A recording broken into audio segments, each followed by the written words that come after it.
Yung mga boss, update ko lang kayo yung sa konta ko, yung sa charity, siya. Ah, sabi ko, yun nga, tulungan ako. Tumulong naman. Pero, ewan ko sa kanya, hindi pa siya nakakapili. Pero sabi niya, pag may time siya, wala man ako karapatan mag-demand sa kanya kasi ako yung masusunod lahat. Ganito oras, ganitong gagawin mo, ganito. Kung kailan lang yung time niya. Kasi mura lang naman kasi bayad ko sa kanya. Tsaka mabait na yung siya, may trabaho. Siyempre, unahin niya mabuhay pamilya niya kasi ako maghihintay. Kaya in-update ko lang kayo, hintayin natin. At tingin ko matatagalan yan. Matatagalan. Pero, naunawa na lang sa kanya kasi nga,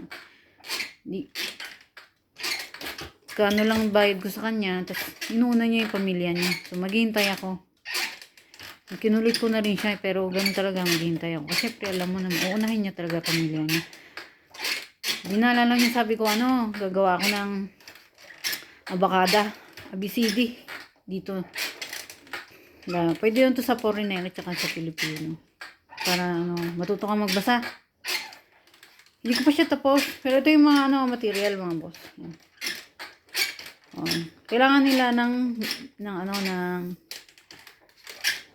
material ng music kasi dito papakinggan mo yung tunog ng abakada tsaka ABCD. Pero ABCD na lang kasi yung abakada, search tutuklasin ko pa siya mag-isa matagal yun, ang haba Pero dito ABCD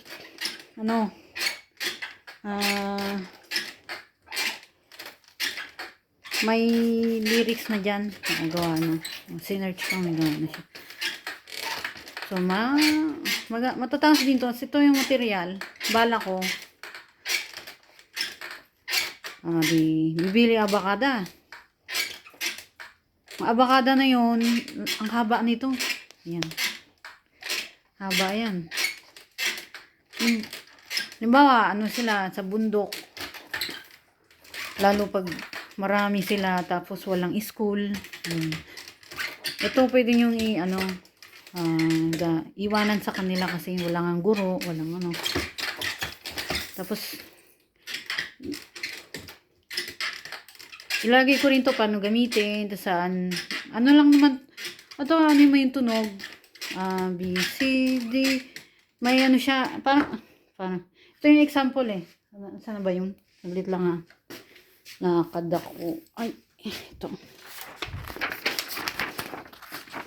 Kita nyo?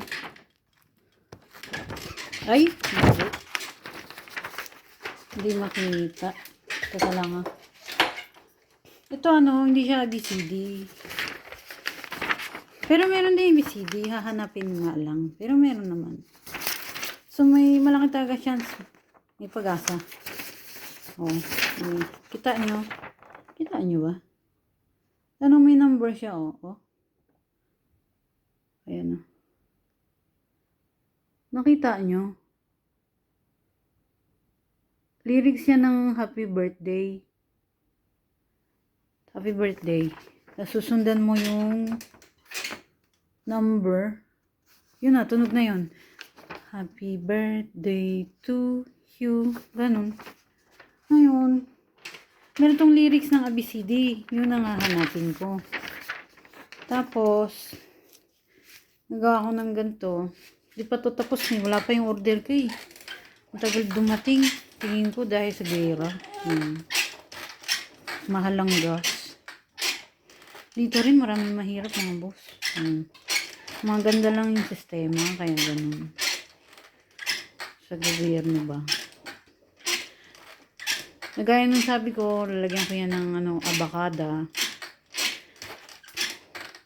Gantong gagawin ko. Pag ganito napili ko kasi ganito din siya gagamitin sa loob yung abakada. Di pa naman siya tapos, pinapaliwanag ko lang Tapos kasi nga hindi pa nga dumadating yung material, kaya papaliwanag ko lang muna. Hindi sa loob ko yan yung abakada. Tapos to tatakpan, si-shield siya. Para siyang mapa, ganun. Mahaba. Ngayon, pagpunta ka ng bundok, tapos nakita mong walang school, walang guro, hindi sila mangmang, yun, pwede mo ito iwanan. Tapos yung isang piraso na ano, pero dapat, sabi ko sa konta ko, pagka, ba, nangyari yun, bundok, marami sila. Sabi mo ano, mga boss, ano, pulong kayo, sa isang, pwede na dito sa ano, sa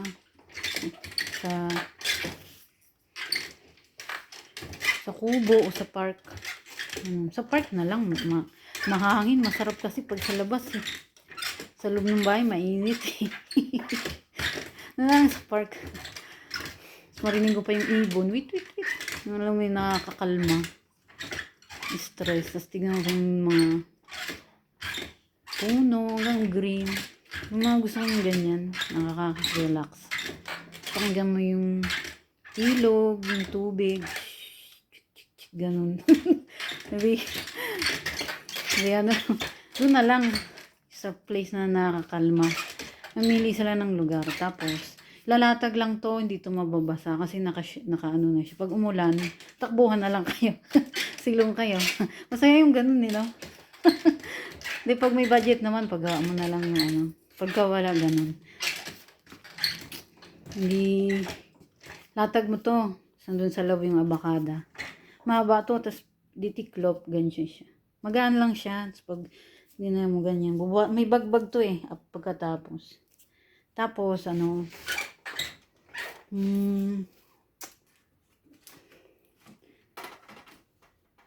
tapos, hanapin nila yung tunog. Di ba, pinakita ko yung lyrics. Tapos, yung isang piraso lang bibigay sa kanila. Tapos, isang piraso lang din ng mapa na gano'n na abakada. Kasi nga, di pa ako milyonaryo eh.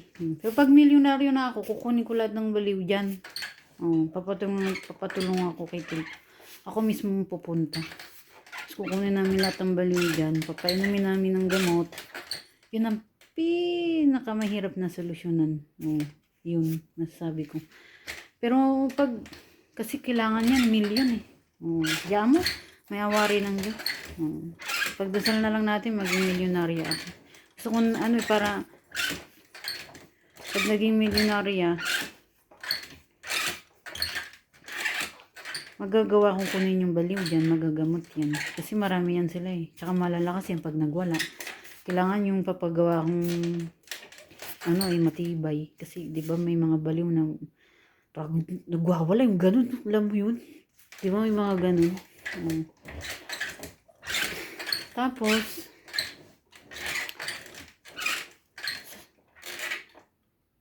pag hindi ako naging milyonaryo, hindi ko makukuha yung baliw dyan. Hindi ko magagamot.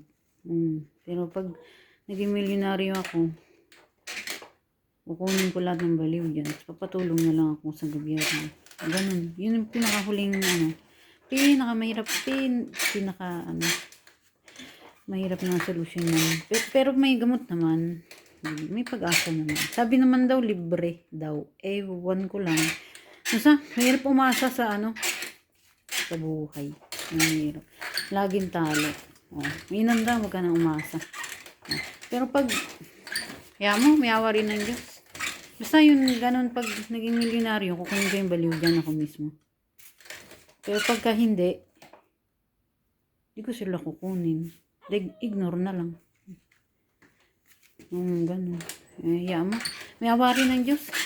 Alam ko naman nakikinig si God eh. Mabait yan si Lord. Mabait. Yun lang, in-update ko lang kayo. Kita nyo? Yan.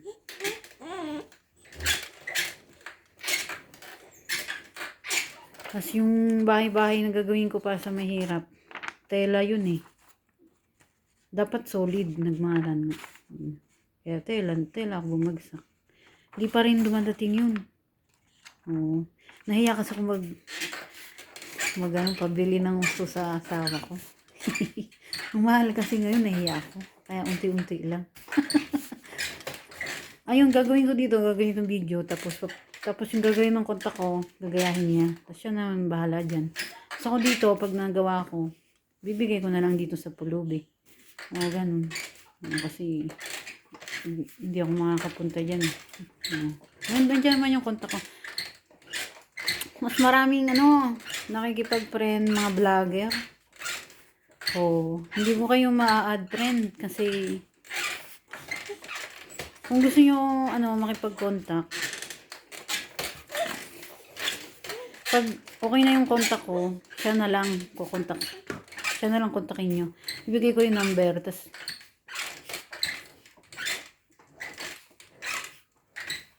ko rin yung Facebook. Siya na lang kontakin nyo kasi ako, wala pa nga kaming bahay. Wala para kaming lupa. Kaya hindi pa kami makauwi. Saan kami titira dyan? Diba? Kaya ang posible pa ako. Wala pa akong Kasi nga, niscam ako nung kapwa ko Pinoy, ganun. Nga. Ayun. Ngayon